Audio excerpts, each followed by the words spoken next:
So I am especially excited for this next conversation. There's not going to be a moderator, just a one-on-one conversation with two of the country's most dynamic, evidence-driven leaders. They're going to be talking about their insights on how governments can spread solutions to help government lift more people out of poverty and open more opportunities.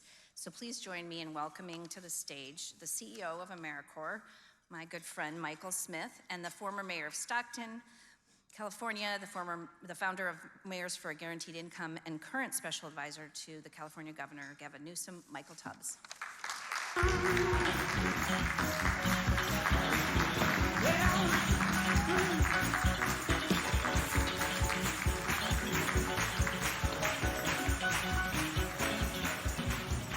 That church music? I love that. Could I hear a little bit more of that? That was good. That's what I'm talking about.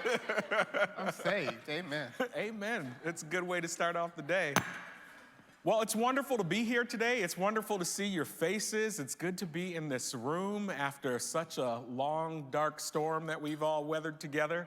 And it's just great. I was telling Michelle it was so nice to kind of stroll back down memory lane and to see where this started and where it sparked and to see how this has grown roots in communities all over the country. I'm also thrilled to have this opportunity to be here with my brother today, Michael Tubbs, who I just have so much respect for the work that he has done and the way that he has led. Not just in his hometown, but now sparking a movement all over the country. So it is just an honor to have the privilege to share the stage with you. No, I feel like I'm my brother's keeper's kid who made it. So thank you so much for your leadership. And it's particularly in this space, because you were having these conversations before it was cool, or before it was comfortable, or before it was mainstream, and really pushing us to think about result orientation, about philanthropy, about sort of the way government, civil society, philanthropy can work together in a way that actually helps the people most impacted for many, many years. So I just want to thank you. Thank you, sir. Well, let's get this conversation started. I get to ask you the first question. So in your book, you should have had a copy up here to show. The Deeper the Roots, you talk about growing up in poverty and the power that three women had in your life. You call them your three mothers. Can you tell us a little bit about them and the influence that they had on you? Yeah, so I was so lucky to be raised by my aunt, my mom, and my grandmother. And in the book, I talk about them because oftentimes when folks would talk about my story, aka my life, they would mention my father and the fact that he was incarcerated, and it really took a real deficit frame in terms of my upbringing and sort of how I came up. And I realized that what was missing in that narrative were the assets, the fact that I had three phenomenal Black women who taught me about service leadership, who even when we were hungry, would make us go to the food bank and serve people, and then we would eat after. Or even when we were tired, it would make us get up early on Saturday mornings and go to the convalescent hospital and spend time with folks there. And who taught me that I wasn't necessarily better than anybody, but I was just as good.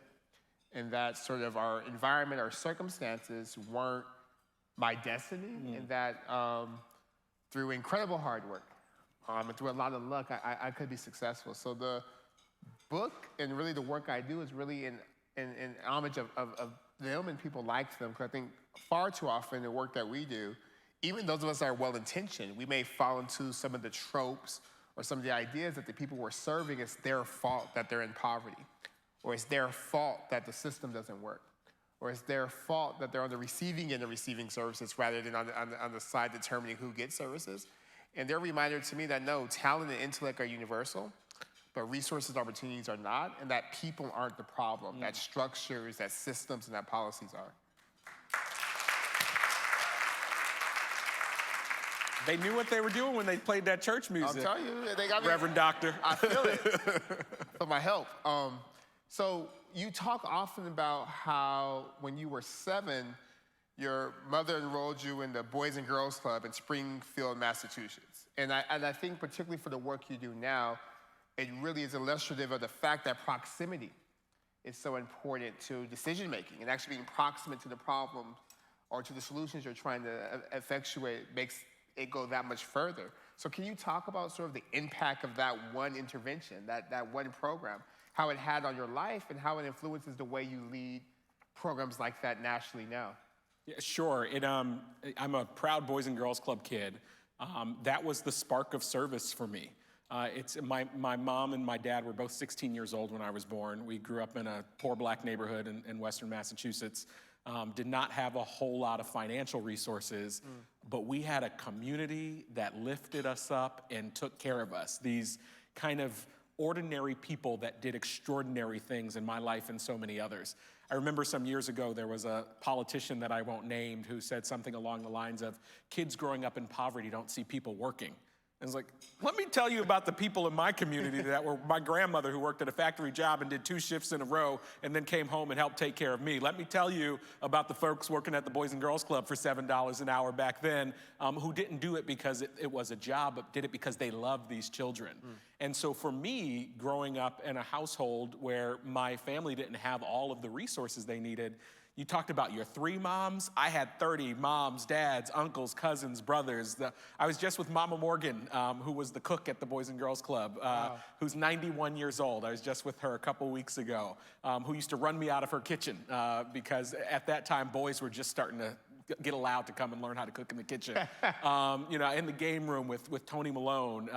I was the coat room director because the assistant director of the Boys and Girls Club knew that this little boy needed something to do, so they gave me a job, making $2 an hour for 2 hours a day. And I thought I was rich at that time, running the coat room at the club. And so for me, it was that added family. It was those people that were giving me a boost. It was my first jobs. It was an opportunity to serve, working with the elders in the community. We were really little going out and serving in our community. And it also gave me an opportunity to dream and see beyond my community through youth leadership programs. It was my pathway directly to why I'm here today. And I would say the other thing as it relates to this conversation, in hindsight, my experience growing up in that Boys and Girls Club also influenced my thoughts on evidence. That Boys and Girls Club, we were one of probably about 6 or 7 youth service organizations in a 10-mile radius. And so as I started to get older, I was wondering, you've got all these youth service organizations, all working separately, all having their different galas, all with their different boards, and the numbers are not moving in the right direction for young people that look like me.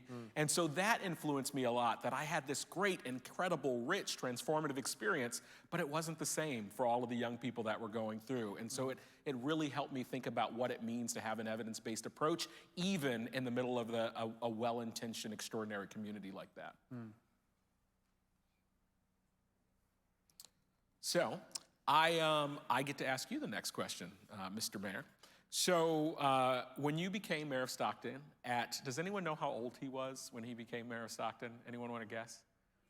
26 years old. You cheated, you knew. When you became mayor at 26 years old, the city's first black mayor and the youngest mayor in the nation, you had an idea on how to help residents that were struggling, families like mine. And so you launched the Guaranteed Income Pilot Program. And I wonder if you could talk about why was measuring whether it actually worked so important to you? So not just, I think we all get why that was important, but the measurement of it working, why was that important? Well, the answer would sound so basic, but I'm a nerd, right? So when we launched the Guaranteed Income Program, I didn't know if it was going to work or not. I knew poverty wasn't working. Right. I knew that economic insecurity wasn't working. So I was still mayor. In every meeting, my staff would get tired of me because I would always say, if the status quo is untenable, we have a moral responsibility to try to find something better. And we try to find something better, not just by guessing, not just because we want it to be better, but by trying something, but then measuring it. Right. If it doesn't work, you iterate, we'll do something else. So that was the same spirit we did the Guaranteed Income work. And in doing it, because it was political, I had to speak with such conviction about it. But for the first year, I didn't know if it was going to work. Could work, could not work. That's how we're measuring it. But I really wanted to focus on the problem. Because I think oftentimes, particularly in politics, or in our politics, people get more upset at solutions than at problems. So when we're doing the Guaranteed Income work, I want to focus the issue on 1 in 2 Americans can afford an emergency. Poverty is costing us so much. Economic insecurity is a huge risk factor for our communities. And sort of focus the conversation there and saying, this could be a solution. We don't know if it's going to work, and that's where we're going to have independent people measure it. But then I would also say, over the course of the year when we were designing the pilot, and talking to people, I got more and more confident that it would work. And that's because in going in living rooms and speaking to folks, everyone had a different response for how the money would help them. And there were all responses I couldn't think of. So it was things like, the $500 will help me more in the summer than in the winter. And I was like, why? I was like, AC, but it's cold too, so the heat costs money too. And they're like, no.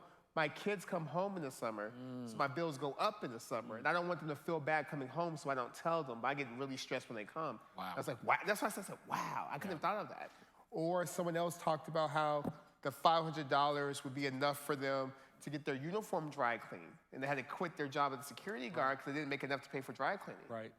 And I was like, wow. And it was really humbling for me to realize that as an educated person and as a government official, there's authority, but that doesn't mean you have all the answers. And there's no way you can think for every single person about every single need they had. And that was so freeing, so it made me speak with even more confidence about what I think might happen or what could happen. But I really wanted to make sure that we had, and then the last thing I'll say on this is, as I got more conviction, the data became even more important because I wanted to show people that the issue isn't just data. Right. The issue isn't just we don't know what people will do. Because I knew even after we saw that people were using the money in good ways, there was still something there in terms of people not wanting to believe the data because we know there's a bunch of tropes and otherism and things, biases that people have about behavior. And I wanted to have the data argument out the way so we could focus on this other piece around why don't we have policies that work for everyone in this country. And then I was also gonna say, and maybe that's why we had the church music. My mom also had me at 16, and my dad was 17 when I was born. So I think it's just a huge testimony, again, to how talent and intellect are widely distributed. And resources and opportunities are not. And the work of Boys and Girls Club, the work of the organizations you all lead really does matter. And if we can measure it, great. But even in the ways that aren't measured, it's still important because it creates the two Michaels on stage. So can I, just before you, I just want to draw out 2 points that you mentioned. One, you were as proximate as it got. You grew up with teen parents, you were in the neighborhood, but still, as mayor, you had to do the work of staying in touch with your community. You weren't a dad yet. It had probably been a little while since you had been hungry in your belly. And so, you know, I think sometimes we think because we are black or brown or grew up poor, we sit at that table and we can represent all the people. And I love what you said, like we have to constantly work at every stage in our lives and staying proximate. And the other thing— Wait, can I underscore what you said on that? Please. Go ahead, brother. Go ahead. No, because I think even beyond that, for folks who are making hiring decisions, just hiring a black person or hiring a Latino person or hiring a woman or hiring an LGBT person is not enough, because to your point, once you're at the point of being hired, you have some access, you have some privilege, so you might be as proximate. So having representative voices at the table are important, but it's not a substitute for the hard community work of people who today, not 10 years ago, today are still dealing with those problems. So thank you for raising that. Ain't that the truth? So we all know that not too long ago, President Obama had millions of people literally to choose from and chose you for obvious reasons, but chose you to be the executive director of My Brother's Keeper. And what was beautiful about that is that it wasn't just a feel-good thing. It was something rooted in data and evidence that the outcomes we see for this group of folks in our community aren't because of something amorphous that can't be measured, or aren't because of things like grit or things like individual intelligence, that there's something systemic going on. So what did you learn from that hard work of rallying the country around a group of folks that most people view as criminal, or not worth saving, or it's not even possible to achieve different outcomes? And how does that impact the work you do today with AmeriCorp nationally? Yeah, great question. I was actually running the Social Innovation Fund when the verdict came out when George Zimmerman was acquitted. And I was sitting in my office at the Social Innovation Fund when President Obama surprised the press briefing corps to talk about what he was feeling and trying to bring some voice and explanation to what black and brown mothers and fathers were feeling in this moment. And that's when he said, Trayvon could have been my son, Trayvon could have been me. And he said there has to be more that we can do to make sure young men of color know that their country cares about them and is willing to invest in them. And he began to outline a strategy of things that he were going to do. And I sat in my office with tears rolling down my eyes, thinking, I can't believe I work for this man. Probably didn't know I worked for him at that time. and like, just like to be able to work for this man who didn't have to come to that room, the President of the United States giving voice to this in a way that was substantive and meaningful. And the next day, I got a call from Jonathan Greenblatt and from Danielle Gray, who was the President's Cabinet Secretary, saying, the President was serious about it. We know you've been doing some work in this space. Will you help us come and think about it? Wow. And eventually, I was part of the team that helped design what would become My Brother's Keeper and eventually coming to run it. One of the other people that was getting a call that day was Jim Shelton. And so it was designed from the very beginning by Barack Obama that this could not just be a mentorship program. It could not just be a conversation on race. It could not just be, let's bring some kids together and give them backpacks and Bibles, you know?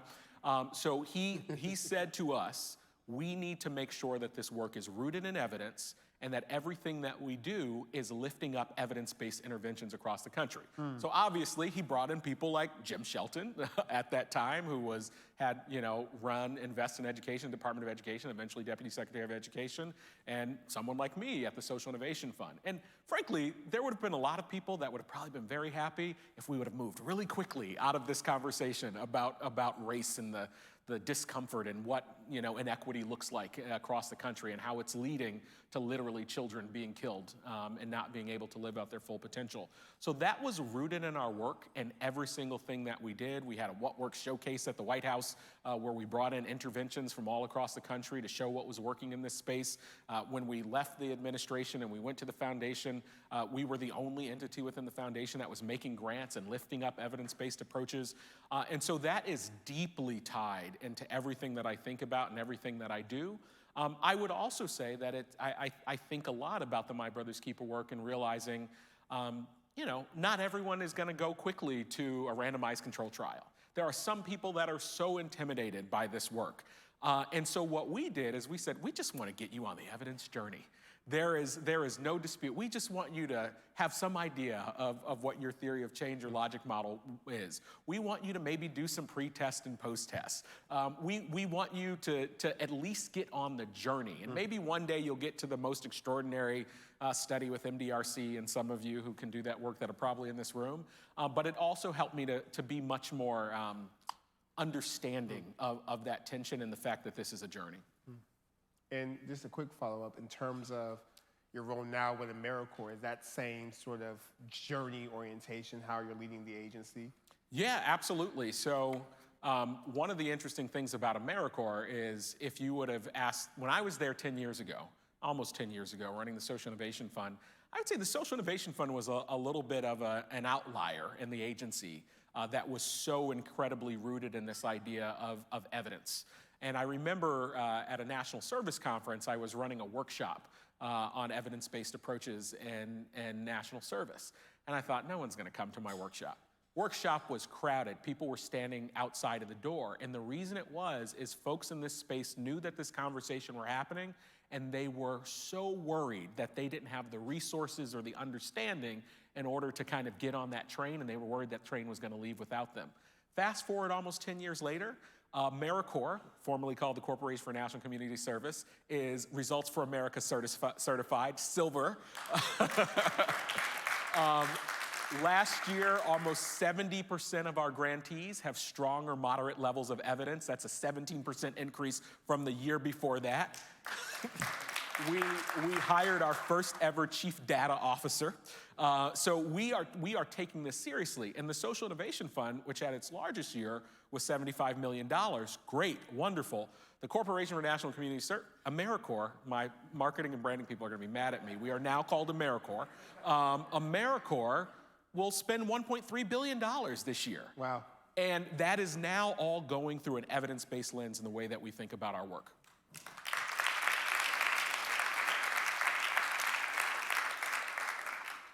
Michael, let's talk about power. Let's talk about what role does power building and storytelling play in this movement to use evidence and data to get better results. And, we were talking about this earlier, and I feel like sometimes you go into communities and they're like, this isn't about me. And you know, be real, like this is white folks from Harvard and from the coastal cities. This has nothing to do with us trying to save these children's lives in this community. Y'all need to go on with that. And so I'm wondering what is that role of power building and storytelling when you think about this work? Yeah. In data, and clearly we all believe in the importance of data, which is why we're here. But in this, particularly after 8 years in local government, so many things are passed in this country without data. So many things are funded in this country with negative data. So many things are viewed as sacrosanct despite not having any evidence base. And it's that way because there's power tied to the decision to implement. So I am resolute in my belief that the data is necessary but not sufficient. Because we know what works around climate, for example. We know that the child tax credit, for example, worked. It reduced child poverty. And we also know we don't have a child tax credit, not because there's no data, not because there's no evidence, but it's the issue of power. So when I think about sort of the relationship between data and power, I think how the data is the light that illuminates where we should go, but the power is the engine that makes us actually go in that direction. Because it's not, particularly for the people we serve, it's just not enough to have the right answer. It's the delta between having the right answer and having the right answer implemented or having the right answer done, and that's where power comes in. And a big part of building power, particularly in the data space, I think lies in storytelling, which is difficult because it's actually hard to measure. It's hard to quantify. It's hard to evaluate. But particularly in the basic income work, back to that answer, once we had the data that showed that people spend money how you and I spend money, because people with less money aren't different people than us. They don't have different genes. They don't have different brains. They don't have different needs. That people are going to spend money how people spend money. We still don't have a guaranteed income. When we saw that the money allowed people to go to work, actually work more, actually go from part-time to full-time work, actually 2 times less unemployed, we still don't have a guaranteed income. And I think it's also a story because in our country, we have a vicious history and legacy we have to contend with. We have 400 years of land theft and genocide. We have 400 years of human trafficking. We have an insidious belief in kind of white supremacy and in a hierarchy of human values. So no matter what data solutions we come up with, if those solutions don't also force us to go against those forces, it's going to be very hard to implement, particularly things that help everyone, particularly things that help the folks who have less money, particularly things that help, quote unquote, the least of these. And I think that's what's so inspiring about the way you lead and about the conversations that we're doing a What Works City sprint on guaranteed income, but on storytelling for the next 7 weeks, starting, I think the email goes out today, and really thinking about, okay, we have the data, we have the tools, we know what works.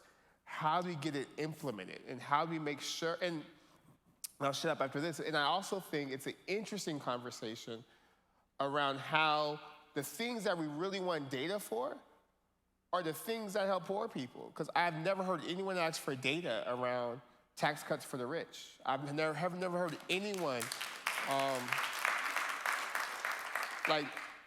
I didn't have to convince anyone around incentives for developers or there's some things that don't require data.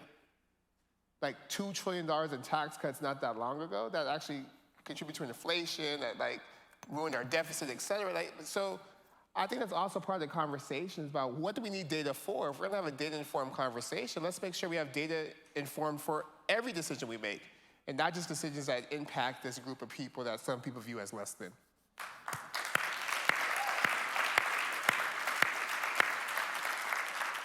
Welcome to Michael Tubbs' TED Talk. That was a subject, and power concedes nothing without demand. You've got to match power with power. That was a beautiful summary. Well, welcome to How to Get Unelected 101.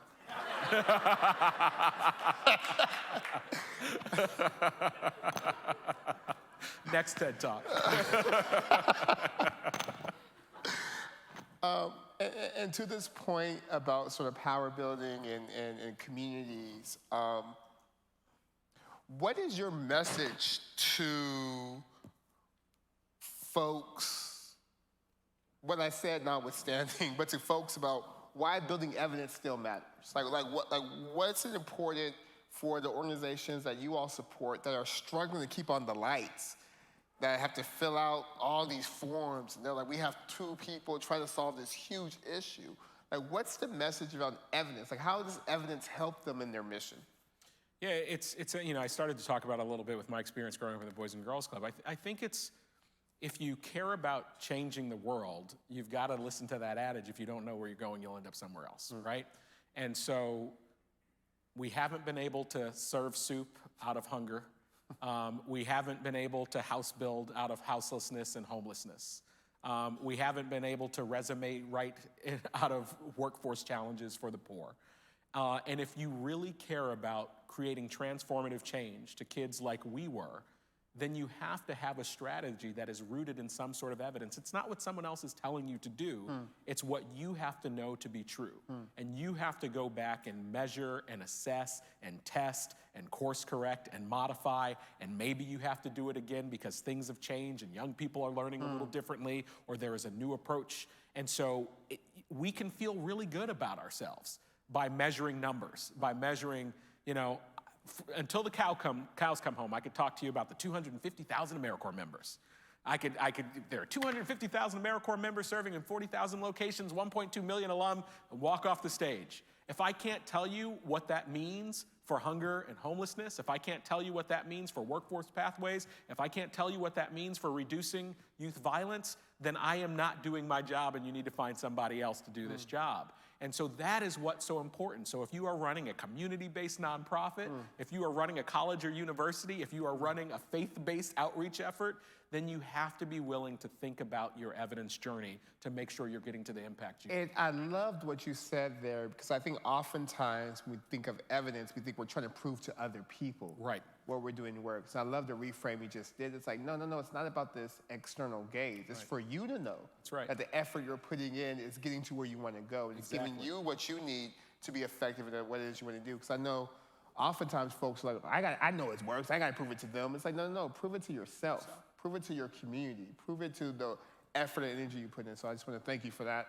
I'm going to use that when I go back home. You should. I mean, you could be exhausted every night. You could be exhausted every night doing the work and not having the impact that you think you're having. And our kids, our communities deserve better. Absolutely. It's time for me to ask you a question. I can keep asking. I got a bunch. So you are now advising California Governor Gavin Newsom on strategies to accelerate economic mobility and opportunity. What insights would you share for how we can improve how federal, state, and local governments collaborate to spread the most effective solutions? And this question is really important to me because I feel like institutions like government and philanthropies are often telling other people to collaborate, but are not often so great at it ourselves. Yeah, well, I think part of the issue, and you know this from working in government, is that there's not a lot of people in charge of a lot of dollars. You have small teams of people with massive amounts of dollars and sort of time is such currency. So I think the biggest thing is that it's like this information thing. A lot of things we did when I was mayor was because I read a lot.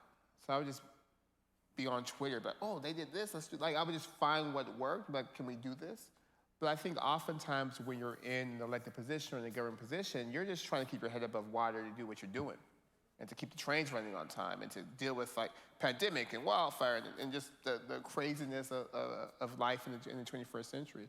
So I think part of it is sort of making sure that when you release something that talks about this works, finding a way to make sure the policymaker reads it and understands, has a chance to ask questions. I think that's the hard part because again, there's all this data around what works, but oftentimes in high pressure, time constrained environments, you're just gonna go with vibes. You're just gonna go with, I think this might work, or this sounds good, or, you know, and because you don't have the time to sit down and listen and understand the data. And particularly because oftentimes data goes against what we think works. Like oftentimes we think the world is this way, but this is this way. And it takes time for people to come over that cognitive dissonance. So very long answer to say, I think the biggest thing is finding ways to make sure that decision makers, and it's more than an email, because we get like a lot of emails with a lot of PDFs and a lot of reports. Ain't nobody reading all of that. And there has to be a way, and it's hard to do, but there has to be a way, at least for the stuff that's the most important. Right. It's like, hey, no, stop what you're doing. Here's what the data says about this, and this. Let's answer your questions, because I think there's all this neuroscience research around how, I don't know if it's cognitive dissonance or confirmation bias or the intersection of both of them, but if I believe something and you tell me based on some report you did that it's different, I'm still gonna go what I believe until I'm convinced otherwise, and that takes time. So long answer to say, I think we have to find a way to make it digestible for elected officials and decision makers to understand what the data says, and to also be in conversation against your own experiences and bias about how your one experience in your one city with that one person who didn't want to work doesn't mean that everyone who's unhoused doesn't want to work. Or your one experience with, like, because that's why people make decisions in government. It's like, well, no, I remember Sally from my first grade class. And Sally, all she needed was a tutor. And she read, we need tutors. It's like, yes, and but probably qualified teachers as well. So long answer, but. Or how many times, my son's friend had this experience. I didn't meet with an elected official during the pandemic about some of the benefit stuff. And they were like, I was at a restaurant and one of the hostesses told me that people weren't working because of the checks. And I said, of course they're gonna put the person in front of you to say that. Like, come on, so yeah. Or it's like my cousin's sister's boyfriend's uncle told me that, anyway. You know if you know. Or I read on Facebook. So we have like, wow, the time that, this is overtime. I thought it was. Are we over? Yeah. Oh. So any last? I have color cone deficiencies. I have no idea what those three lights it was going back. No, it was literally going backwards. It was at 38, and then it went to 41, and I was like. So any closing words in terms of what you're doing with AmeriCorp for, like, because you're a practitioner. I just talk. You, like, this is your work. So for the folks who do the same work that you do, who have the same pressures, have the same different stakeholders to answer to, any last comments, thoughts about how governments can spread what works, but also about the importance of the work that everyone's engaged in? Well, I would just end by saying thank you. I want to say, thank you to Michelle and to David and the RFA team for the inspiration years ago that has turned into this incredible movement all across the country. Thank you to those of you that took the seed of the Social Innovation Fund, and it's now showing up in so many different places across the country. I think about, what was Edna McConnell Clark Foundation and Blue Meridian, and how that was so influenced by the Social Innovation Fund. We haven't had a Social Innovation Fund in the federal government in several years now, but this room has kept that work going in all sorts of ways that we could have not even imagined. And the other thing that I would say is just ending on this note around collaboration. I think one of my biggest takeaways from the Social Innovation Fund is let's stop reinventing the wheel. The government did not have to recreate the work that philanthropy was already doing. We didn't need to. The Social Innovation Fund, I think, was never a team of more than 10 to 12 people, because we had partners across the country that were rooted in community, that could run the competitions and knew the communities and do that work. It was an opportunity to leverage government funding and leverage private philanthropic dollars. And so I would say keep it going, keep collaborating, resist that urge, that African proverb that says if you want to go fast, go alone. If you want to go far, go together. Be willing to go through the hassle of what it takes to collaborate, because if we look back 10 years and we see where we are now, it's really been that's been the center of the progress that we've made.